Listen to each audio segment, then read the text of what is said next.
Bismillahirrahmanirrahim. Assalamualaikum warahmatullahi wabarakatuh. Kali ini saya akan membahas mengenai tentang dosa-dosa anak muda. Masyarul muslimin rahimakumullah wa rahimakumullah. Kalau kita membandingkan anak muda saat ini dengan masa silam, sungguh jauh berbeda. Anak muda yang dulu di masa Nabi Shallallahu Alaihi Wasallam adalah mereka yang peduli pada agamanya, bahkan membela agama dan nabinya. Mereka juga punya akhlak yang mulia seperti berbakti kepada orang tua dan juga mengaji, sholat 5 waktu, bersedekah dan lain-lain. Mari kita bandingkan dengan pemuda saat ini, atau yang biasa disebut dengan pemuda zaman now. Kali ini ada 3 dosa yang akan kita temukan, dan 3 dosa ini dianggap biasa saja. Yang pertama ialah durhaka kepada orang tua. Dalam Quran surat Al-Isra ayat 23 yang berbunyi, "Dan Rabbmu telah memerintahkan supaya kamu jangan menyembah selain Dia, dan hendaklah kamu berbuat baik pada ibu bapakmu dengan sebaik-baiknya. Jika salah seorang di antara keduanya atau kedua-duanya sampai berumur lanjut dalam pemeliharaanmu, maka sekali-kali janganlah kamu mengatakan kepada keduanya perkataan 'ah', dan janganlah kamu membentak mereka, dan ucapkanlah kepada mereka perkataan yang mulia."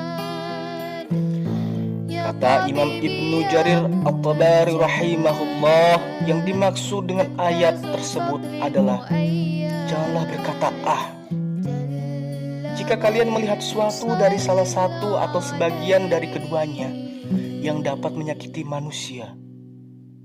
Akan tetapi, bersabarlah dari mereka berdua. Lalu, raihlah pahala dengan bersabar pada mereka sebagaimana mereka bersabar merawatmu kala kecil.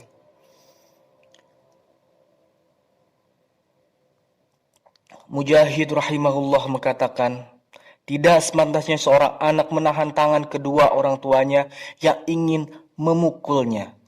Begitu juga tidak termasuk sikap berbakti adalah seorang anak memandang kedua orang tuanya dengan pandangan yang tajam.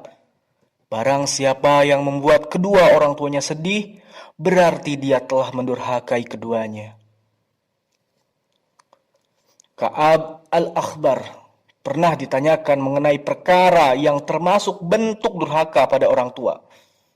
Beliau mengatakan, "Idza amaraka waliduka bisyai'in falam tuti'huma faqad aqadtahumal uquqa kullahu." Apabila orang tuamu memerintahkanmu dalam suatu perkara, namun engkau tidak mentaatinya, berarti engkau telah melakukan berbagai macam kedurhakaan terhadap keduanya. Dalam Bir Al-Walidain halaman 8 karya Ibnu Jauzi. Coba perhatikan, banyak ataukah tidak kedurhakaan anak muda saat ini? Seperti yang ditunjukkan di atas, betapa banyak anak muda saat ini dengan orang tua saja berbicara keras dan kasar. Yang kedua, pacaran, suka menonton video porno, hingga onani dan berzina. Padahal zina itu dilarang dan segala jalan menuju zina pun dilarang. Di antaranya, jalan menuju zina adalah melalui pacaran. Dalam ayat disebutkan, "Wala taqrabuz zina innahu kana fahishatan wa sa'a sabilan." Dan janganlah kamu mendekati zina. Sesungguhnya zina itu adalah suatu perbuatan yang keji dan suatu jalan yang buruk. Quran surat Al-Isra ayat 32. Imam Ibnu Katsir rahimahullah mengatakan bahwa Allah melarang zina dan mendekati zina, serta dilarang pula berbagai penyebab yang dapat mengantarkan kepada zina. Ada di tafsir Al-Quran Al-Ahzim ayat 5 halaman 71. Kita pun dilarang melihat aurat yang lainnya seperti yang terjadi pada video porno yang saat ini kecanduan bagi anak muda. Dalam hadis riwayat Muslim nomor 338 berbunyi, "Janganlah seorang laki-laki melihat aurat laki-laki lain. Janganlah pula seorang wanita melihat aurat wanita lain. Janganlah seorang laki-laki berada dalam satu selimut dengan laki-laki lain. Janganlah pula seorang wanita berada satu selimut dengan wanita lain. Begitulah sabda Rasulullah SAW.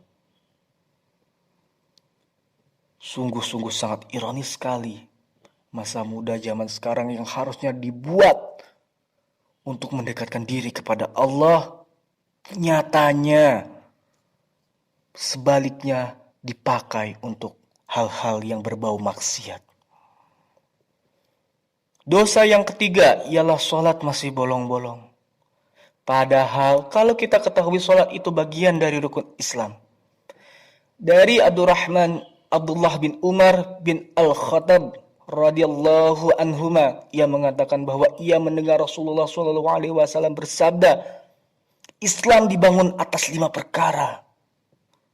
Yang pertama, bersaksi bahwa tiada Tuhan selain Allah dan bersaksi bahwa Muhammad adalah hamba utusan Allah, menunaikan salat, menunaikan zakat, menunaikan haji ke Baitullah, dan berpuasa Ramadan. Hadis riwayat Bukhari nomor 8 dan hadis riwayat Muslim nomor 16. Meninggalkan satu salat saja begitu berbahaya. Dari Jabir radhiyallahu anhu, ia berkata bahwa ia mendengar Rasulullah SAW bersabda, Inna bainar rujali wa bainas syirki wa kufri taraka salati. Sesungguhnya batas antara seorang dengan syirik dan kufur itu adalah meninggalkan salat. Hadis riwayat Muslim nomor 82. Sengsaranya anak muda adalah kalau jauh dari agama. Sungguh ironis sekali yang kita lihat pada masa sekarang ini. Sebagai anak muda, kita harus tetap mempertahankan ajaran-ajaran Islam, meningkatkan takwa kita kepada Allah Subhanahu wa taala, menjalankan segala perintahnya dan menjauhi segala larangannya. Sekian dari saya, semoga bermanfaat. Ihdinas siratal mustaqim. Summa assalamu alaikum.